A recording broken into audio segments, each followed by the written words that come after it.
네, 이 조직 민첩성에 대해서 저희가 학습할 수 있도록 하겠습니다. 여러분들 아시겠지만요, 실제 디지털 전환과 팬데믹에서 이 급격한 경영 변화가 있죠. 이 환경의 변화가 있을 때 장기적인 관점에서 어떻게 분석하고 또 계획을 수립하는 데 있어서 즉각적으로 대응할 수 있을까에 대한 부분들을 고민하고 있을 겁니다. 이러기 위해서는 조직의 유연성이 굉장히 중요하다고 볼 수가 있을 것 같습니다. 특히 이제 내부 구성원 중에서도요, MZ세대 같은 경우는요, 자아 성장의 욕구가 굉장히 강합니다. 그리고 본인이 수행하는 일에 대해서는 피드백을 받기를 굉장히 원하고 있어요.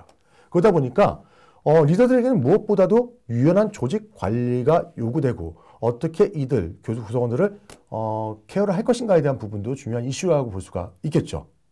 이러한 경영 환경의 변화에 있어서 기업들은 기존의 펑션, 그러니까 우리가 뭐냐면 수식적이죠. 하이라키컬한 조직이죠. 이런 조직 체계에서 크로스 펑셔널 중심의 수평적 조직 체계로서 어떻게 변화할 것인가, 지금 함께 이를 활용할 수 있을까에 대한 부분에 고민하고 있다고 볼 수 있을 것 같습니다.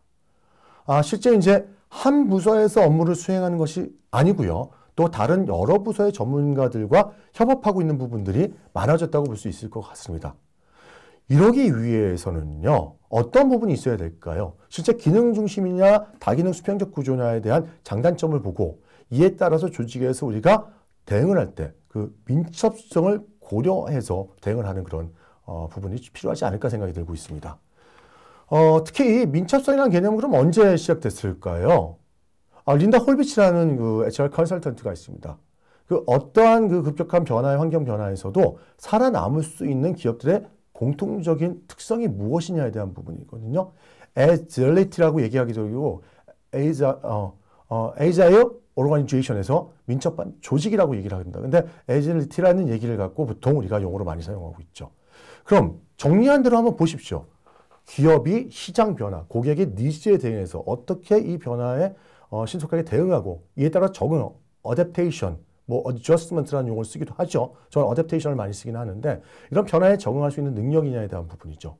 실제 글로벌 컨설팅사인 맥킨지 같은 경우는요, Organization Stability라고 하는 부분들과 그리고 Speed라는 두 요인을 동시에 추구하는 기업, 기억하세요. 조직의 안정성과 신속성을 동시에 추구하는 기업을 Agile한 Organization이라고 정의를 하고 있습니다. Corporation이라고 얘기하기도 하고요. 그리고 실제로 신속성보다 안정성을 추구하는 기업 형태도 있을 것이고요. 또 반대로 신속성에 초점을 두는 경우가 있는데요. 이걸 관료적인 것과 스타트업이라고 저희가 분류하기도 합니다. 그래서 안정성을 추구할 때는 관료적인 기업, 그리고 실제 우리가 신속성을 추구할 때는 스타트업이라고 보통 스타트업형 기업이라고 얘기를 하고 있죠. 제가 분석해 본 결과 어떤 부분, 맥킨지에서 나온 부분이 어떤 것이냐면요. 실제 에이자일한 기업, 에이자일한 조직 같은 경우는 한 22% 정도를 보고 있었습니다. 그 이외로 어떤 부분이 있는지 아세요? 다이너믹 프랙티스라든지 그렇다면 스테이블 프랙티스라는 부분 자체가 모두 떨어지는 트랩도 되어 있는 기업들 같은 경우도 상당히 많았다는 것이죠. 그래서 여러분들도 실제로 이런 부분을 볼 때, 활용할 때 어떤 기업들의 유형이 굉장히 중요할 수도 있을 것 같아요. 그래서 스타트업이라든지 브레이크러시라든지 관료적인 부분도 있는데 어떠한 기업의 유형이 됐을 때 우리가 실제 현장에서 적용이 지식이라든지 혁신을 적용이 가능하고 실제로 성과를 낼 수 있는지에 대한 부분들을 고민할 필요가 있겠죠. 여러분들이 만약 기업에 취업한다 그러면 아마 공공 부분에 취업하면 뷰로크래시한 조직에서 많이 일을 하게 될 것이고 특히 이런 부분들이 많을 텐데 최근에 이제 새로운 IT 소프트웨어 같은 경우는 스타트업에서 실제 에이자일한 기업으로 이동하는 경우도 많이 발생하고 있다는 걸 알고 계시면 될 것 같습니다. 도널드 서리라는 교수가 있습니다. 이 전략 전문가예요. 아마 나비처럼 나는 벌처럼 쏘는 능력이라는 얘기는 아마 옛날에 알리라는 이제 복사가 얘기한 부분이 있는데 실제 조직 민첩성을 세 개의 유형으로 구분했었어요. 그래서 스트래티직 나와 있고요. 그리고 포트폴리오 애질리티라는 부분이 나와 있고요. 또 오퍼레이셔널 애질리티라는 용어가 있습니다. 그래서 전략 민첩성이냐, 포트폴리오 민첩성이냐, 운영 민첩성이라는 얘기인데요. 여러분들 각각의 용어에 대해서는 아실 필요는 있어요. 사실 전략 민첩성 같은 경우는 신사업 기회를 끊임없이 탐색합니다. 그리고 적시에 포착하고 이에 적시에 신속하게 이제 들어갈 수도 있어요. 사업 기회를 잡고 들어갈 수도 있지만 득시에 철수를 할 수도 있어요. 위즈드로우도 할 수 있는 거예요. 그런 역량이 필요하다는 것이고요. 포트폴리오 같은 경우는 우리가 가지고 있는 자원이 있잖아요. 이 자원은 한정될 수밖에 없어요. 이 자원을 어떻게 신속하게 확보를 하고 또 분배를 하는 것이죠. 그리고 시장 변화에 따라서 제품이나 사업군을 유연하게 조정하는 겁니다. 여러분 아마 자동차 회사도 마찬가지일 겁니다. 자동차 회사가 변화하면서 실제 최근에 어떤 상황이 벌어지고 있어요. 디젤차의 가스의 가격이 실제 휘발유보다 올라가고 있잖아요. 미국은 사실 가스라고 다 얘기를 하고 있는데 디젤 가격이 미국은 원래부터 비쌌어요. 그러다 보니까 디젤 차량의 수요가 별로 없었거든요. 휘발유 차량의 수요가 있고. 우리나라는 지금 어떻습니까? 실제 전기차라든지 이런 부분이라든지 수소차 같은 경우는 아직 부족음이 많이 나오고 있죠. 그리고 실적으로 전기차나 수소차 같은 경우에 에너지를 발산하는 데 있어서 비용이 많이 들어가긴 해요. 그렇지만 이쪽에 대한 그 구매 비용이 소비자로서는 굉장히 적게 들 수가 있는 부분들이 있잖아요. 그러다 보니까 실제 소비자의 니즈가 전기차나 수소차나 요즘 하이브리드카라든지 휘발유 차량으로 지금 더 몰리고 있어요. 그랬을 때 어떻게 돼요? 원래 생산 계획이 있었던 것에서 어떻게 빨리 전환하는 것도 자동차에서의 영향이라고 볼 수가 있지 않을까요? 그래서 유럽 회사들이 굉장히 많이 좀 우려를 하고 있어요. 왜냐하면 유럽 자동차가 디젤 차량이 굉장히 많았었거든요. 그러다 보니까 문제가 있고 사실 미국 차량 같은 경우는 가솔린 차량이 굉장히 많이 생산되고 판매가 됐었어요. 그러니까 상대적으로 이런 부분에 대해서는 조금 더 유리하지 않을까 생각이 듭니다. 운영의 민첩성 같은 경우는 제도라든지 조직에 대한 IT 시스템에 대한 관리 시스템 같은 경우 어떻게 효율적이고 또 유연하게 운영해서 사업계획에 신속한 실행을 할 수 있을지에 대한 부분입니다. 그래서 세 가지 같은 경우가 우리가 흔히 얘기하는 조직 민첩성을 구성하는 요소로 구별하기도 한다는 걸 알고 계시면 될 것 같습니다. 몇 가지 사례를 한번 저희가 보려고 하는데요. 넷플릭스가 정말 유명하죠. 넷플릭스 하고 있는데 사실 넷플릭스를 따라서 하고 있는 다른 이제 플랫폼 서비스가 굉장히 많이 되고 있어요. 사실. 이 경쟁도 굉장히 심해지고 있죠. 언제 생겼냐고 저희가 봤을 때요. 1997년입니다. 사실 그렇게 오래되진 않았죠. 이때가 어때요? 어느 때입니까? IMF 크라이시스 때였죠. 헤이스팅스라든지 마크 랜돌프라는 이제 이런 사람들이 창업을 했는데 용어를 보면 넷, 인터넷이죠. 넷과 그리고 플릭스라는 영화 이 두 개가 합성어라고 볼 수 있을 것 같아요. 2021년에 거의 5,500억 원 정도에 대한 적극적인 이제 투자가 있었고 이와 같은 여러 가지 부분에 대해서 매출이 굉장히 늘었어요. 그럼 한국에서 5년간의 이제 사회적 경제적 파급 효과 같은 경우 보시면 5.6조 원까지 생각하고 있고 일자리 창출 효과도 굉장히 높다고 생각하고 있죠. 사실 넷플릭스가 굉장히 성공을 거둔 이유 중에 하나는요. 제가 설명을 드리겠지만 실제로 9월에 반영된 오징어 게임도 굉장히 있고 한국에 대한 컨텐츠가 전 세계적으로 굉장히 많이 히트를 치고 있죠. 근데 한국 컨텐츠만이 아니에요. 지금 유튜버들이 만들어가고 있는 그런 여러 가지 컨텐츠들도 이런 넷플릭스를 포함한 다른 플랫폼에도 영향을 많이 미치고 있습니다. 실제 97년도에 설립이 됐지만 IPO는 2002년도에 5년 정도 됐죠. 보통 기업들이 5년 만에 IPO를 합니다. 성장하는. 그리고 캐나다를 시작으로 해서 글로벌 컨텐츠에 대한 확대가 2010년이에요. 실제 글로벌 컨텐츠를 시작한 거는 2010년이죠. 예. 그리고 실제 자체 제작을 한 건 11년부터입니다. 그리고 뭐 하우스 오브 카드라고 해서 그때부터 13년 제작하니까 딱 10년 정도 전부터 한 것이요. 그리고 130개국. 지금은 가입자 수가 1억 6,700만 훨씬 넘습니다. 이 2019년 이후에 우리가 팬데믹이 오면서 훨씬 많은 부분들이 실질적으로 도움이 됐다고 볼 수 있겠죠. 아마 넷플릭스라는 용어가 지금 쓰이고 있어요. 미국에서도요. 넷플릭스 당했다는 거거든요. 기존의 시장을 무너뜨리고 실제 혁신으로 성장했다는 부분입니다.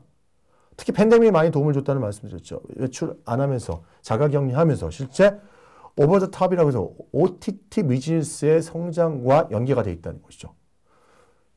스트리밍 처음에 제공하지 않았습니다. 초창기 넷플릭스 같은 경우는요. 우편이라든지 DVD를 대여해 주는 굉장히 오래된 사업이죠. MZ세대는 이 부분에 대한 건 모르겠지만 그 이후에 중장년층 같은 경우 이 부분에 대한 무슨 얘기인지 알 수 있을 것 같아요. 그래서 이거를 고객들한테 듣고 나서 이제 보니까 핵심 비즈니스 모델의 전환이 필요하다는 것들을 인식하게 된 거죠. 그래서 비디오라든지 이런 것들을 빌리는 거, CD를 빌리고, 그렇지 이런 것들을 했다가, 아니다. 이거보다는, 실제로 월정액으로 보고 싶은 영화를 온라인으로 해서 볼 수 있도록 하는 게 좋지 않을까에 대한 생각을 하고, 스트리밍 서비스로 전환을 하게 됩니다. 그래서 언제나 편리하게 시청할 수 있도록 만든 것이죠. 이게 조직 민첩성에 대한 부분에 대한 설명을 할 수 있다는 것입니다. 베스트 워크에 대한 부분인데요. 실제 G에서 2012년에 이제 실질적으로 그 애자일한 그런 경영에 대한 방법론에 대해서 시작했다고 볼 수가 있을 것 같아요. 불확실한 경영 환경을 효과적으로 좀 극복하기 위해서 어떻게 해야 될까에 대한 부분들. 그래서 경영과 제품 개발의 속도에 대한 부분 이런 것들을 고려해서 고객과의 거리를 좀 좁히면서 실제 고객이 필요한 제품을 생산하고자 노력한 부분이라고 볼 수 있을 것 같아요. 그래서 기업가 정신을 가지고 이제 실질적으로 이제 민첩하게 움직일 수 있도록 한 건데요. 실리콘밸리 스타트업들이 시작했습니다. 근데 G가 도입해서 패스트 워크라는 이름으로 해서 만들어 본 부분이죠. 미니멈 베리어블 바이블 프로덕트라고 해서 무슨 얘기인지 알죠? 이게 실질적으로 고객의 목소리를 반영해서 수정하는데 굉장히 빠른 그 패스트 워크를 통해서 신속하게 고객의 니즈를 반영해서 다시 상품을 제작할 수 있다는 거예요. 제가 간단하게 좀 말씀드릴게요. 이 패스트 워크에 대해서는요. 그래서 프로젝트 팀이 있는 10여 명 내로 만들어지는데 리더가 한 명일 수도 있고 두 명일 수도 있어요. 리더는요, 구성이 굉장히 복잡하게 되어 있습니다. 이게 팀이라고 볼 수 있겠죠, 실제. 마케팅도 하고 엔지니어도 있고 또 디자인까지 해서 6명에서 8명 구성이 됩니다. 리더 이외의 멤버들은 역할 구분이 없습니다. 그렇지만 어떻게 합니까? 각각의 그 분야의 오너로서 역할을 수행하는 것이죠. 그렇죠? 그래서 뭐 하나의 예가 있는데 양전자 컴퓨터 단층 촬영기에 개발할 때는요, 실제로 뭐 한 절반 정도 시기, 그러니까 여기서 보면 소요 시간을 2년, 4년보다 절반 가까이 줄이니까 1, 2년 정도에 만에 획기적인 성과를 창출했죠. 1년 반 정도 걸린 걸로 제가 알고 있습니다. 그래서 이 패스트 워크를 통해서 조직 민첩성 향상을 도모하기 위해서 일단 비오드하는 구축하는 단계가 있을 것이고 또 메저먼트하는 측정 단계가 있을 거고 또 학습하는 단계가 있을 거예요. 그래서 고객에 대한 요구를 이해하게 되죠. 그리고 이해에 대해서 바로 요구를 조사해서 반영한다는 것이죠. 그래서 MVP를 통해서 실행 가능한 제품을 실제 시제품을 제작하고 고객의 의견을 듣고 바로 즉시에 반영해서 개선하는 방법을 활용했다는 것입니다. 그럼 이 프로세스에 대해서 한번 보시면 어떻게 되어 있었어요? 고객 문제를 파악을 하고 문제 해결을 위한 가설을 설정하고 테스트 제품 제작합니다. 그리고 바로 최소한의 비용으로 우리가 만들 수 있는 그 비용과 시간을 투자해서 뭐 미니멈 바이어블 프로덕트를 제작하는 거죠. 여기서 중요한 거예요. 시제품일 수도 있고 완제품일 수도 있어요. 근데 시제품일 때도 어떻게 해요? 이걸 고쳐갖고 다시 완제품 내는 거죠. 사실 이런 얘기하면 좀 그렇지만 삼성과 일본 회사들, 뭐 우리가 흔히 얘기하고는 소니라든지 노시바라든지 이런 회사들하고 차이점이 그거 있어요. 삼성 같은 경우 완벽하지 않다고 생각하는 제품도 예전에 내놨었습니다. 경쟁할 때에 대한 부분을 얘기하는 거예요. 그렇지만 일본 제품 같은 경우는 완벽하지 않은 경우에는 내놓지 않은 경우들이 있었어요. 그러다 보니까 시장의 속도를 따라가지 못한 경우들이 있었다는 것이죠. 최근에 어떻습니까? 셀폰 같은 경우는 1년에 하나씩 모델이 나오고 1년보다도 더 빨리 주기가 나오는 거죠. 새로운 제품이 나오기 전에 이미 차기 제품을 만들고 있는 거예요. 이런 형태가 되고 있는 거죠. 그리고 고객의 반응에 따라서 새로운 측정 기준을 찾고 이를 통해서 전략을 수정하거나 새로운 제품에 대해서 생산할 때 반영을 한다는 것이죠. 이거 한번 그림은 아까 말씀을 드렸던 부분하고 같이 한번 참고하시면 될 것 같고요. 조직 민첩성에 대한 강화 같은 경우는요. 글로벌 변화하는 급변하는 경영 환경 속에서 생존과 성장이라는 부분들이 있고 실제로 이러한 요소를 통해서 서스테이너빌리티, 안정성을 또 균형 있게 추구해 나가는 부분도 중요하다고 볼 수 있을 것 같습니다. 그래서 기업들의 조직 구조라든지 일하는 방식이라든지 각종 제도라든지 인프라, 조직 문화까지 좀 이런 부분에 대한 것들을 변화에 대한 것도 노력을 기울여야 되는데요. 무엇보다도 신속성을 어떻게 높일 수 있는가에 대한 부분들도 중요한 요소라고 생각할 수 있습니다. 어떤 기업들은 이제 실질적으로 이게 수직적으로 되어 있는 기업에서 수평적인 조직 체계로 구축하고자 노력한 부분들이 있어요. 직급하고 호칭도 이렇게 통폐합했지만 얼마 정도 지나지 않고 나서 복귀한 경우가 있습니다. 왜냐하면 지금까지 안정적인 것을 갑자기 바꾸면 거부감하고 불안감이 기인되면서 실질적으로 문제가 될 수 있는 것이 있다는 것이죠. 그래서 여러분들께서도 조직 민첩성에 대해서 고려할 때는요. 반드시 새로운 경쟁이라든지 업계에 대한 변화, 시장의 변화 같은 것도 고려를 하지만 실제 우리 조직에서에 대한 저항이라든지 우리 조직의 특성들을 고려해야 된다는 것이죠. 그래서 스트레치, 스트럭처, 프로세스, 피포, 테크놀로지에 대한 부분에 대해서는 충분히 고려해야 돼요. 그래서 이해관계자들하고 공동으로 가치를 어떻게 창출하고 그리고 소규모 고성과 팀들과 어떻게 네트워크를 구성하는지 그리고 반복적인 학습과 의사결정에 대한 주기를 갖고 있어야 되는 것이고요. 제가 이번에 강의 처음부터 얘기 드린 게 있잖아요. 무엇보다도 무엇이 중요합니까? 사람 중심의 문화와 리더십이 조성되어야 된다는 것이죠. 이를 통해서 이 서비스를 통해서 저희가 통합적인 기술로 지원할 수 있다는 부분입니다. 하나의 사례를 더 보여드리겠습니다. 굉장히 큰 풍력 발전기죠. 어마어마했습니다. 1887년이에요. 실제로 찰스 브러시라는 사람이 차고 발명가인데 그 본인의 집 주위에다가 실제로 144개 분류돼요. 저는 세보지 못고 이 사진밖에 못 봤으니까요. 그리고 실제 꼬리 부분이 좀 혜성 같죠? 이렇게 해서 4톤짜리 풍력발전기 설치했습니다. 이를 통해서 지하실은 배터리 세트를 전력에 공급하는 사용했다는 것이죠. 60피트에다가 18m예요. 굉장히 비효율적이었었어요. 그렇지만 이 풍력발전기로 해서 새로운 산업이 나타났죠. 그리고 최근에 이러한 토대로 해서 G에 대한 디지털 윈드 프롬이라고 하는데 이런 부분들의 개선에 도움을 줬다는 것이죠. 잘 보세요. 우리가 흔히 지금 바라보고 있는 그런 풍력발전기죠. 실제 보시면 어떻습니까? 어떻게 이 풍력발전기를 통해서 발전 단지를 조성하고 이게 그 지역에 대한 에너지를 공급하는지에 대한 부분도 볼 수 있겠죠. 그래서 G-리뉴에이블 풍력 제품에 대한 시장을 실질적으로 이제 기계가 주변 지형과 환경과 바람에 대한 상호작용에 데이터를 수집을 하게 돼요. 데이터를 수집을 해요.